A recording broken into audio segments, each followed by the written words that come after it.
नमस्कार दोस्तों, मेरा नाम है सुखदेव और आप मेरा चैनल देख रहे हैं जॉब तक। दोस्तों आज हम बात करेंगे एचएल की तरफ से नई वैकेंसीज आई उसके बारे में। हिंदुस्तान एरोनॉटिक्स लिमिटेड जो कि एलसी तेजस डिवीजन की तरफ से काफ़ी अच्छी रिक्वायरमेंट दोस्तों आपका आया है नॉन एग्जीक्यूटिव के लिए, जिसमें आईटीआई और डिप्लोमा वाले कैंडिडेट जो है अप्लाई कर सकते हैं। टोटल नंबर ऑफ पोस्ट की बात करें तो 166 पोस्ट आपका नजर आने वाली है। पूरी जानकारी के लिए वीडियो को इन तक जरूर देखिए, वीडियो को एक लाइक करके अपने दोस्तों में शेयर करें, चैनल को सब्सक्राइब करके बेल आइकन को भी प्रेस करें। तो चलिए वीडियो को स्टार्ट करते हैं। तो जैसे दोस्तों आप यहाँ पर देख सकते हो, ये इसकी ऑफिशियल नोटिफिकेशन है और ये जो दोस्तों वैकेंसीज आया है वो आपका एचएल की तरफ से आया है, यानी कि हिंदुस्तान एरोनॉटिक्स लिमिटेड जो कि एलसी तेजस डिवीजन बेंगलोर कॉम्प्लेक्स की तरफ से जारी किया गया, जो कि जॉब लोकेशन आपका बेंगलोर रहेगी। ठीक है, यहाँ पर देख सकते हो engagement of personal on tender basis non executive cadres की वैकेंसीज है, जिसका नोटिफिकेशन नंबर आप एज रीड कर सकते हो। और इसका नोटिफिकेशन जो रिलीज हुआ आपका 14 अगस्त को रिलीज किया गया है।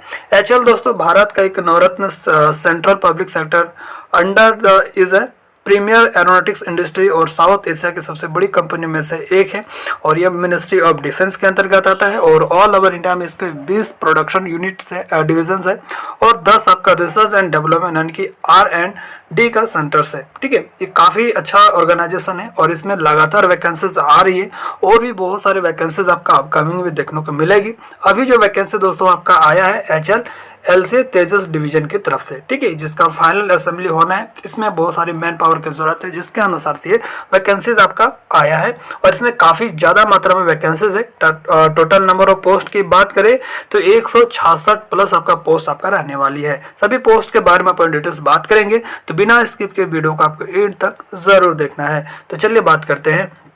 तो सबसे पहले जो वैकेंसी दोस्तों आपका डिप्लोमा टेक्नीशियन मैकेनिकल के लिए, जिसमें टोटल नंबर ऑफ पोस्ट की बात करें तो 26 वैकेंसीज है और आपका कैटेगरी वाइज यहाँ पर आप वैकेंसीज को देख सकते हैं। डिप्लोमा आपका मैकेनिकल से रहनी चाहिए, जिसमें एयरक्राफ्ट डिवीजन के लिए 6 वैकेंसीज है। ओवरऑलिंग डिवीजन में आपका जो है यहाँ पर 3 वैकेंसीज है। अलग अलग डिवीजन के अनुसार से इन्होंने रिक्वायरमेंट निकाला है। आपका इंजन डिवीजन में आपका 1 वैकेंसीज है, एयरपोर्ट सर्विस में आपका 1 वैकेंसीज है। इस तरह से आप डिवीजन वगैरह भी यहाँ से देख सकते हैं। ठीक है, उसके बाद नेक्स्ट वैकेंसी है डिप्लोमा टेक्नीशियन इलेक्ट्रिकल के लिए और डिप्लोमा इलेक्ट्रिकल के लिए भी यहाँ पर 15 वैकेंसीज है, जो कि डिप्लोमा आपका इलेक्ट्रिकल एंड इलेक्ट्रॉनिक्स से रहनी चाहिए। और यहाँ पर एयरक्राफ्ट डिवीजन में 1 सीटें हैं, ओवरऑल डिवीजन में 2 वैकेंसीज है, एयरपोर्ट सर्विस में 3 वैकेंसीज है और एरोस्पेस डिवीजन में 4 वैकेंसीज है और एलसी तेजस डिवीजन में 5 वैकेंसीज है। यहाँ पर अलग अलग डिवीजन भी बांटा गया है। ठीक है, उसके बाद नेक्स्ट जो वैकेंसीज है डिप्लोमा टेक्नीशियन सिविल के लिए, और सिविल के लिए यहाँ पर ओनली 1 सीट है, जिसमें आपका डिप्लोमा सिविल वगैरह से रहनी चाहिए। उसके बाद डिप्लोमा जो है टेक्नीशियन मेटलर्जी के लिए 1 वैकेंसीज है और आपका डिप्लोमा मेटलर्जी से होना चाहिए। उसके बाद जो है नेक्स्ट वैकेंसीज है वो आपका स्केल C5 की वैकेंसीज है, जिसमें टेक्नीशियन इलेक्ट्रिकल की यहाँ पर 15 वैकेंसीज है, जिसके लिए आपको 10th प्लस आपका NTC ITI इन इलेक्ट्रिशियन ट्रेड से रहना चाहिए और NSC नेशनल अप्रेंटिसशिप सर्टिफिकेट होना चाहिए। ठीक है, या आपने 10th के साथ 3 इयर्स का national apprenticeship certificate electrician trade से है, वो भी कैंडिडेट इसमें अप्लाई कर सकते हैं। टोटल नंबर ऑफ पोस्ट यहाँ पर 15 सीट है, जिसमें 7 सीट एयरक्राफ्ट डिवीजन के लिए है और 8 सीट दोस्तों आपका ओवरऑल डिवीजन के लिए। इस तरह से टोटल 15 सीट यहाँ पर ITI इलेक्ट्रिशियन ट्रेड से जो कैंडिडेट्स किए हैं या आपने 3 साल का अप्रेंटिसशिप किया इलेक्ट्रिशियन ट्रेड से, वो भी कैंडिडेट्स इसमें अप्लाई कर सकते हैं। 10 प्लस ITI प्लस 1 ईयर का अप्रेंटिसशिप अप्लाई कर सकते हैं या 10th प्लस 3 ईयर का अप्रेंटिसशिप है तो भी अप्लाई कर सकते हैं। नेक्स्ट जो वैकेंसीज है वो आपका टेक्नीशियन फिटर के लिए, और यहाँ पर फिटर का सबसे ज़्यादा पोस्ट है दोस्तों, 101 सीट है फिटर के लिए और इसमें भी सेम कंडीशन है। 10th के साथ आपका ITI होना चाहिए प्लस 1 ईयर का अप्रेंटिसशिप या 3 इयर्स का आपने 10th के साथ अप्रेंटिसशिप किए हैं किसी ऑर्गेनाइजेशन में 3 साल का, तो भी आप इसके लिए एलिजिबल होंगे। ठीक है, जिसमें 48 सीट आपका एयरक्राफ्ट डिवीजन में है और 15 सीट आपका इंजन डिवीजन में है और 2 सीट आपका एरोस्पेस डिवीजन में है और 36 सीट आपका एलसी तेजस डिवीजन में है। ठीक है, उसके बाद टेक्नीशियन सीट मेटल के लिए यहाँ पर 2 वैकेंसीज है। इसके लिए क्वालिफिकेशन आपका सेम ही रखा गया, 10th के साथ आपका सीट मेटल सा ITI होना चाहिए और 1 ईयर का अप्रेंटिसशिप वगैरह, ठीक है। उसके बाद नेक्स्ट जो सीट है आपका टेक्नीशियन फाउंड्रीमैन की 2 सीटें हैं और इसमें भी आपका सेम कंडीशन है।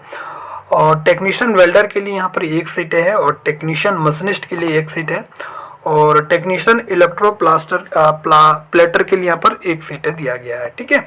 इस तरह से यहाँ पर सीट को डिवाइड किया गया है और यहाँ पर एज का रिलैक्सेशन वगैरह आपको मिलेगा।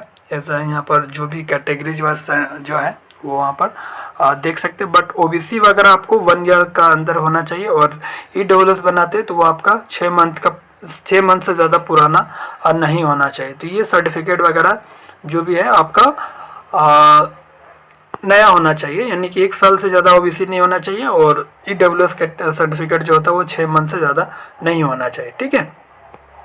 उसके बाद कुछ सीटें जो है डिप्लोमा के लिए और टेक्नीशियन के लिए जो PWD कैंडिडेट्स होते हैं उनकी सीट को यहाँ पर रिजर्व किया गया है। किस तरह से हैंडीकैप वगैरह है उनकी जो सुटेबिलिटी और डिवीजन कैटेगरीज होता है उसके अनुसार से यहाँ पर कुछ सीटें जो उनके लिए अलग से रिजर्व रहने वाली है। क्वालिफिकेशन वगैरह जो है यहाँ पर आपका टेक्नीशियन के लिए ITI है और डिप्लोमा के लिए आपका अलग अलग है। C5 में आपका ITI टेक्नीशियन चाहिए और यहाँ पर डिप्लोमा के लिए यहाँ पर अलग से सीटें हैं जिसके लिए आपका स्केल D6 में डिप्लोमा वाले एलिजिबल होंगे और स्केल C5 में जो है ITI वाले एलिजिबल होंगे, ठीक है। तो ये सारी कंडीशन यहाँ पर दिया गया है, ठीक है। और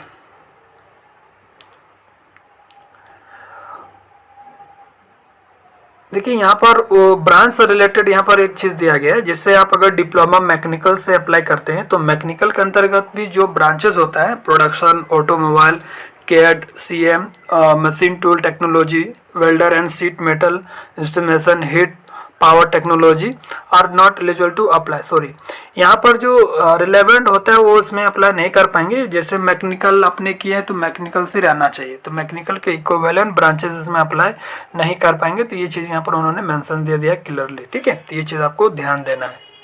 बहुत सारे डिवीजन में क्या होता है कि रिलेवेंट या इक्विवेलेंट जो ब्रांचेस होता है वो भी अप्लाई कर सकते हैं, बट इसमें ऐसा नहीं है।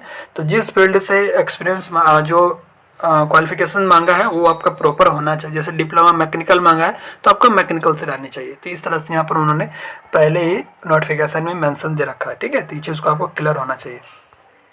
उसके बाद परसेंटेज वगैरह की बात करें तो यहाँ पर देखिए जो है क्वालिफाई मार्क होना चाहिए। रिटर्न एग्जाम वगैरह जो होगा जिसमें जनरल, OBC और EWS कैंडिडेट के लिए 60% और SC ST PWD कैंडिडेट है तो 50% आपको एक क्वालिफाई मार्क रहना चाहिए, एग्जामिनेशन होना चाहिए, ठीक है, हर सेमेस्टर में। और या आपने जो भी CGPA है या आपके जो परसेंटेज है फाइनल मार्कशीट का वो आपका परसेंटेज, यानी कि डिप्लोमा या आपने ITI वगैरह किए हैं। जनरल, OBC, EWS के लिए 60% होना चाहिए, बाकी SC ST PWD है तो 50% है, तो भी आप अप्लाई कर सकते हैं। एज लिमिट की बात करें तो एज की जो है काउंट होगा वो आपका 31 जुलाई 2024 का आधार पर होगा, जिसमें आपको OBC के लिए 3 साल का एज का छूट मिलेगा और SC ST को 5 साल का। इसमें देखिए जनरल कैंडिडेट के लिए मिनिमम 18 साल होना चाहिए और मैक्सिमम आपको 28 साल होना चाहिए। बाकी एज का रिलैक्सेशन आपको कैटेगरी वाइज यहाँ पर मिल जाएगा, ठीक है। तो ये चीज़ आपको ध्यान देना है। और टेंडर ऑफ एंगेजमेंट की बात करें तो जैसे आपको पता होगा कि HL की जितनी भी वैकेंसीज निकालता है टेन्योर बेसिस पर वो मैक्सिमम 4 ईयर की कॉन्ट्रैक्ट रहती है। 4 ईयर के बाद इनकी प्रोजेक्ट और इनकी रिक्वायरमेंट रहेगा तो आपका कॉन्ट्रैक्ट और भी एक्सटेंड करेगा, बट आपको कभी भी रेगुलरली और परमानेंट नहीं करेगा। तो ये चीज़ आपको ध्यान देना, आपको कॉन्ट्रैक्ट बेस पे रखेगा, ठीक है। 4 साल के बाद इनकी रिक्वायरमेंट रहेगा, इनके प्रोजेक्ट चलती है तो और भी आपका कॉन्ट्रैक्ट एक्सटेंड होगा, बाकी 4 साल आप निश्चित तक रहेंगे, ठीक है। जो भी कैंडिडेट शॉर्टलिस्ट होंगे, जो भी फाइनल सिलेक्शन होंगे, उनको पहले ट्रेनिंग होगा। ट्रेनिंग कंप्लीट होने के बाद आपको पोस्टिंग करी जाएगी। पोस्टिंग ऑल ओवर इंडिया में कहीं भी हो सकता है, बट ज़्यादातर चांसेस है आपको बेंगलोर में ही रहेगा। और इनके जहाँ पे जितने भी डिवीज़न है ऑल ओवर इंडिया में जहाँ पर इनकी रिक्वायरमेंट रहेगी आपको वहाँ पर जो है पोस्टिंग मिल सकता है, ठीक है। अब बात करते हैं सैलरी वगैरह के बारे में। तो यहाँ पर देखिए बेसिक पे आपको ITI की रहेगी 22,000 और डिप्लोमा की रहेगी 23,000। बाकी अदर अलाउंस वगैरह सब इंक्लूड करेंगे तो ITI का 44,796 रुपये रहेगा पर मंथ और डिप्लोमा का 46,764 रुपये पर मंथ, ठीक है। तो ज़्यादा डिफरेंस नहीं है, ठीक है। यहाँ पर देख सकते हो ₹44,796 ITI की मिलेगी और ₹46,764 आपका डिप्लोमा वगैरह की सैलरी आपका रहने वाली है। डॉक्यूमेंट्स वगैरह की बात करें तो ये आपका डीवी वगैरह जब होगा वो सॉरी यहाँ पर और भी इसके अलावा अलाउंस मिलेंगे, तो ये सारे अलाउंस वगैरह आप देख सकते हो, काफ़ी ज़्यादा अलाउंस इसमें मिलती है। तो ये सारे अलाउंस आपको मिलेगा और 3% आपका एनुअल इंक्रीमेंट होगा, आपके सैलरी भी हर साल बढ़ेगा 3% आपके जो सैलरी है उसके आधार पर। सिलेक्शन प्रोसेस की बात करें तो सबसे पहले रिटन एग्ज़ाम होगा। रिटन एग्ज़ाम जो कैंडिडेट पास करेंगे उनका ईमेल के माध्यम से डॉक्यूमेंट जो है मेडिकल वगैरह के लिए फाइनल सिलेक्शन के लिए बुलाया जाएगा। जब आपका रिटन एग्ज़ाम क्लियर हो जाएगा तो आपको डीवी और मेडिकल वगैरह होगा, ठीक है। तो ये सारा यहाँ पर आप देख सकते हो।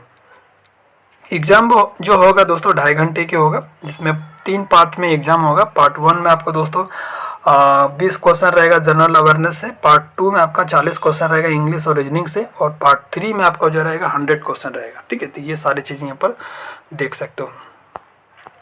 उसके बाद अगर बात करें तो और भी यहाँ पर मेडिकल वगैरह भी होगा। डॉक्यूमेंट में अप्लाई कैसे करना है, देखिए आपको अप्लाई करने के लिए जो यहाँ डेट है वो आपका स्टार्ट हो चुकी है, 14 अगस्त से स्टार्ट हो चुकी है और 28 अगस्त तक आप इसका फॉर्म वगैरह जो है आप भर सकते हैं, ठीक है। तो 28 अगस्त से पहले आप इसका जो फॉर्म वगैरह भर सकते हैं। उसके बाद यहाँ पर देख सकते हो 28 अगस्त से पहले ये भर सकते हैं। और इसका जो एप्लीकेशन चार्ज है वो आपका 200 रुपये प्लस 18% आपका जैसे ST PWD और एक्स अप्रेंटिस वगैरह के लिए जो है कोई भी एप्लीकेशन चार्जेस नहीं है, ठीक है। यहाँ पर देख सकते हैं। और कौन कौन कैंडिडेट इसमें अप्लाई कर सकते हैं ये चीज़ें आप देख सकते हैं, यहाँ मेंशन है। तो देखिए यहाँ पर कौन कौन कैंडिडेट अप्लाई करेंगे। The candidate sponsored by the concern employment exchange या technical training institute ITI who have received communication from HAL are also required to apply online for the advertised post through the link given in HAL website, ठीक है। तो देखिए आपने अगर HAL वगैरह से apprentice वगैरह किए हैं या आप बेंगलोर के जहाँ के आपके पास जो बेंगलोर के रहने वाले हैं और वहाँ आपके जो है एम्प्लॉयमेंट एक्सचेंज है उसके आधार पर आप अप्लाई कर सकते हैं, ठीक है। तो ये चीज़ें आपको 2 कंडीशन है, या तो बेंगलोर के रहने वाले हैं और आपकी एम्प्लॉयमेंट एक्सचेंज है और आपको ईमेल वगैरह आया है रेफरेंस नंबर वगैरह, तो अप्लाई कर सकते हैं। दूसरा कंडीशन ये है अपने HAL वगैरह से अप्रेंटिस वगैरह किए हैं या ITI के थ्रू आपको कोई रिसीव कम्युनिकेशन HAL वगैरह से जो प्रोवाइड होती है जहाँ से वैकेंसीज आती है वहाँ से, तो आप अप्लाई कर सकते हैं वैसे, ठीक है। तो ये चीज़ आपको ध्यान देना है। और अब एक बार वेबसाइट वगैरह में भी चेक कर सकते हो कि क्या प्रोसेस है, ठीक है। अगर आप एलिजिबल होते तो अप्लाई कर सकते हैं। बाकी ये कंडीशन है जिनका ईमेल वगैरह आया होगा तो जिसमें आपका रेफरेंस नंबर वगैरह मेंशन रहता है वो तो कैंडिडेट ऑलरेडी अप्लाई कर पाएंगे, ठीक है। बाकी सारे कैंडिडेट्स तो इसमें एलिजिबल नहीं होंगे, तो इस चीज़ को ध्यान देना है। बाकी मिलता है अगले वीडियो में, तब तक के लिए टेक केयर, जय हिंद, वंदे मातरम।